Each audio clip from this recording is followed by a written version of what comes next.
Good morning mga kabady at mga ka-friends ko dyan sa Pilipinas na truck driver. Sa mga kaibigan kong tunay, shoutout sa inyo. For today's video ay ipapakita ko sa inyo ang pagpipill up ng LNG gas sa truck. Dito sa Europe, there are many types of gas to use. The one is diesel, LNG, and so on. My truck is Scania, so ang kinakarga ko rito is LNG gas. Ito ay parang tingin ko parang freon, tapos pinapagana siya ng lamig. Hindi ko alam. Pag-aaralan ko pa. Yon. Tuturo ko sa inyo, ito lang ibig sa akin may experience dito sa Sweden. Ang pangalan ng LNG gas ay Gasum. Palaging mag-ingat at may pamilya pa tayong uuwian. Thanks. Siyempre una guys, papatayin nyo yung makina. Then dapat naka long sleeve kayo kasi baka ma-frostbite or kumbaga sa mainit mapaso, malaplos ba. Kasi sobrang lamig ng pinanggagas.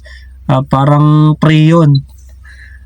Baka mapaso kayo kaya kailangan naka safety shoes, naka pantalon, tapos naka long sleeve para sakaling talsikan kayo ay may protection kayo kahit papano. Pangalawa, maglalagay kayo ng parang face shield kung tawagin, face shield. And pangatlo, kailangan may gloves. Unang-una guys, maglagay ng face shield. Kahit ano mauna sa dalawa. Ito yung gloves.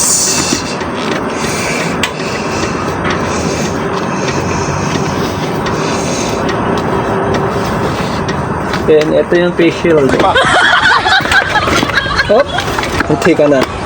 Yan guys.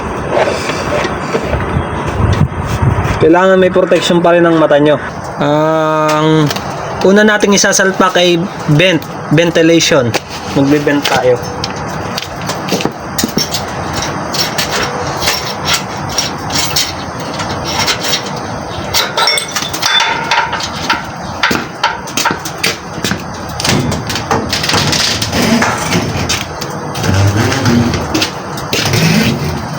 Ito yung type ng vent guys.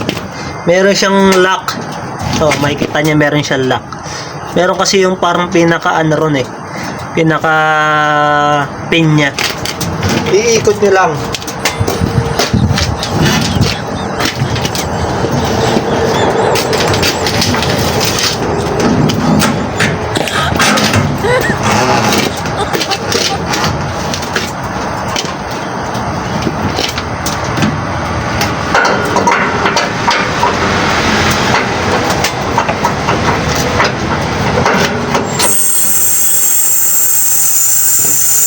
Yan guys, pag-bent na siya, kailangan nasa 8 bar or 9.5 pababa. Yan yung klase ng vent niya. Ito naman yung gauge niya.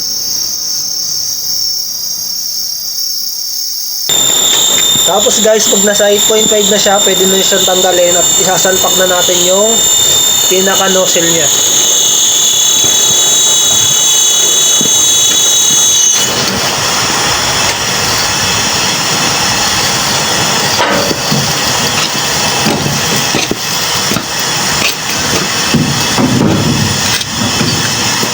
Kailangan natin hanginan.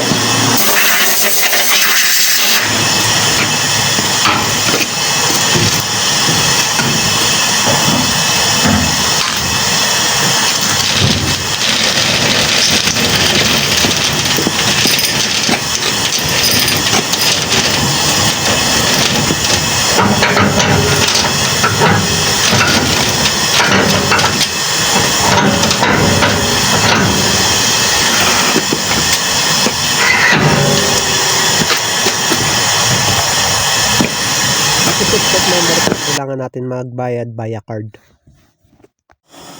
So next step natin guys, pipili muna tayo language. Then insert the card. Then, tatanggalin pag nakalagay na remove card. And yes, continue refueling. Mamimili kayo, Scania, Iveco, Volvo, Scania. Then, lalagay nyo na yung pin nyo. Then, enter. Enter. Mag-start filling na siya. Sa inyo total price. Yung pangalawa, yun yung kilogram kung ilan ang makakarga mo. Pangatlo, ay yung price ng bawat kilogram. So kapag lumabas na yung price, tsaka nyo i-hold yung black button or diinan hanggang sa mag-stop. Mag-automatic siya. Guys, yan guys, pag lumabas yung presyo, pwede nyo na siya i-push yung block. And then, magkakarga na yan. Malamig yan guys, pag napatakan ka niyang frostbite ka dyan. Paltos ba, paltos. So yun, after nun, tatanggalin nyo na yung nozzle, then kunin nyo na yung resibo at don't forget yung takip, huwag nyong kalimutan ibalik sa Scania. Then ganun din sa Iveco, kapag di mo binalik yung pinakatakip niya, hindi siya mag-i-start. Yun, sana may nakakuha kayong technique based on my experience, and palaging mag-ingat at may pamilya pa tayong uwian. Thanks God. Kahit anong hirap, basta may pangarap, hindi susuko dito.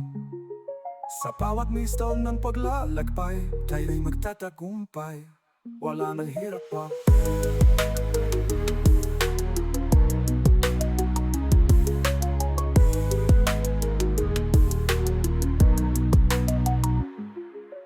Pangarap sa Europa, abutan ako na motibasyon ang puwersa, gabay sa bawat hakbang. Sa paglalakbay na ito, wala nang atrasan ng taon. Pangarap at pag-asa, dala ay pag-asa.